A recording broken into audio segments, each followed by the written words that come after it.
values with stronger families after my first year in office. Governor Huckabee.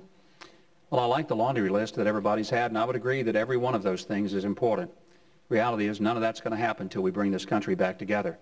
I think the first priority of the next president is to be a president of all the United States. We are right now a very polarized country, and that polarized country has led to a paralyzed government. We've got Democrats who fight Republicans, liberals fighting conservatives, the left fights the right. Who's fighting for this country again? And somehow, we've got to quit even fighting among ourselves as conservatives and as Republicans and start putting the better interest of this nation. If that doesn't happen, we'll get none of these things done. We've got to be the united people of a United States, and a president has got to somehow remind us that we are a great, resilient nation that has to stick together to solve all of these problems. Senator McCain. Our first obligation and my qualifications lend to making America safe. We must make America safe. This is a military, diplomatic, intelligence, and cyberspace challenge. And I have the credentials and the knowledge and the background and the judgment to do that.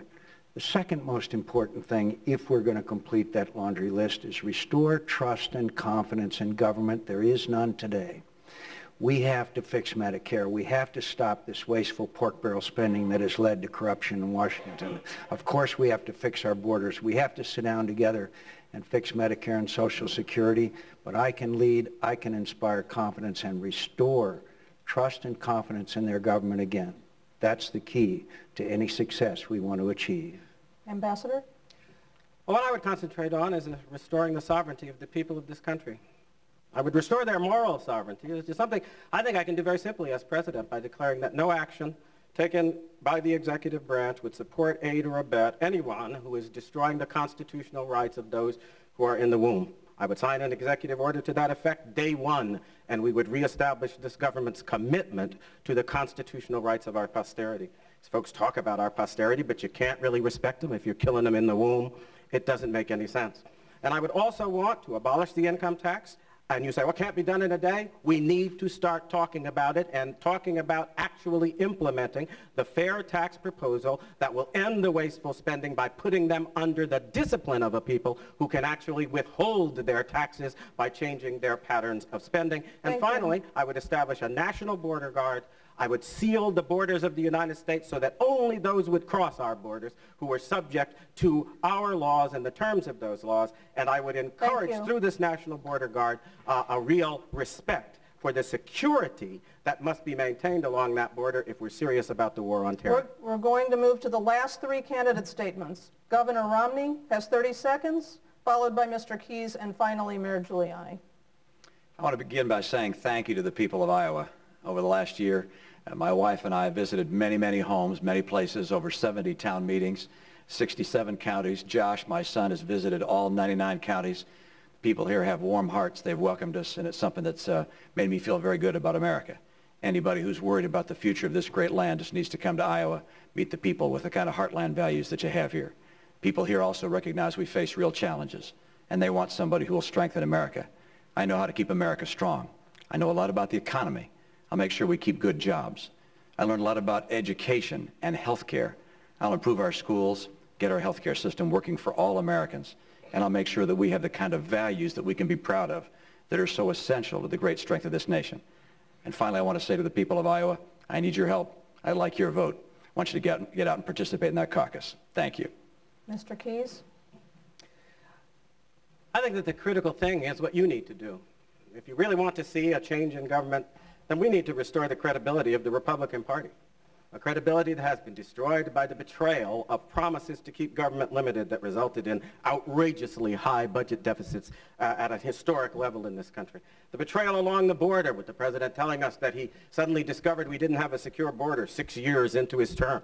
And if you want to accomplish that, join the political army of America's revival at AlanKeyes.com and make sure you become part of that change. We're not going to restore self-government until you become an active people, not willing to take the inadequate choices you have, but lifting up the choice that this country needs. Thank you. Mayor Giuliani.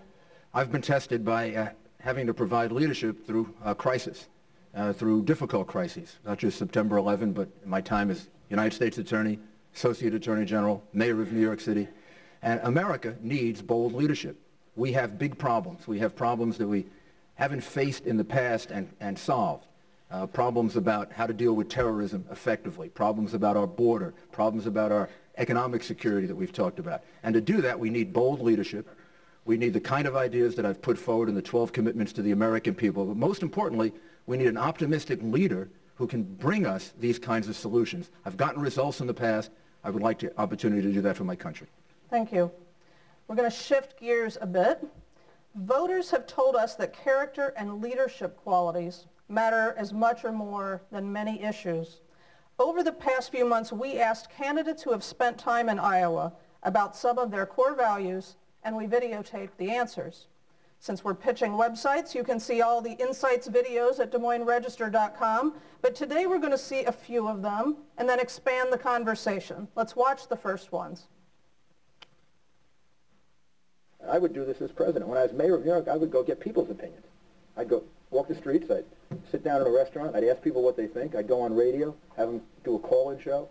I did 96 town hall meetings. It was all for the purpose of hearing what people had to say. Because maybe, even with multiple sources of advice within government, maybe if you don't hear from the people every once in a while, you get a wrong perspective. Legislation is a function of compromise. And when you put together a budget, for example, a budget to increase defense spending, and that budget which increases defense spending may have also pork barrel programs that you don't like, and you promised your constituents you'll fight against pork barrel programs. In the end, if you vote for the budget of the United States, you vote for a lot of things. The internet is delightful. It is just delightful for finding the information, and if there's a question that I need, ask, you can find it. So I spend a lot of time getting information that was at one time in my life was very difficult to find. There should be no excuse in this country anymore for not finding correct answers and analyzing the problems that we face, because the correct answers are out there and judgment should be made to the best of one's ability. So this next set of questions is entirely about character and leadership. Mayor Giuliani, your administration in New York has been accused of handling your security expenses in a way that obscured public disclosure. What specifically will you promise to do to ensure that a Giuliani White House is open with information that might be inconvenient to explain to the public? The reality is that all that information... 30 seconds, please. The reality is that all that information was available and known to people, known 6 years ago, and I would make sure that government was transparent. My government in New York City was so transparent that they knew every single thing I did, almost every time I did it. So I would be extremely open. I'm used to it. I'm used to being analyzed.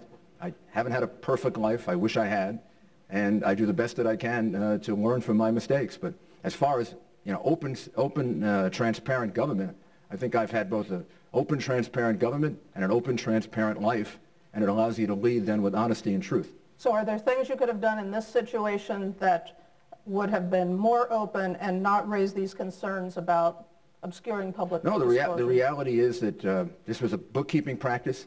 The way it was done actually made it more available to Freedom of Information Act requests. Had it been done just in the police department, nobody would have ever found it. And everything that was laid out a few weeks ago had been laid out 6 years ago. Very well known. Some of it things that I wish if I had led a perfect life would have happened differently, but it was all very well known. And on the issue of transparency, I can't think of a public figure that's had a more transparent life than I've had. Mr. Keyes, how would you guarantee an open White House? I think the most important thing is to be absolutely authentic about who you are, not to say things today that contradict what you were 2 years ago, like sadly Governor Romney. Not to take a stand on the most important issue of principle that faces our nation today, the question of whether we are all created equal and endowed by our Creator, not the Constitution, but our God, with our unalienable rights from the womb to the tomb, and not to abandon the heritage of the Republican Party, as Rudy Giuliani would do, and as I could not follow him in doing, so I would not support him if he were nominated.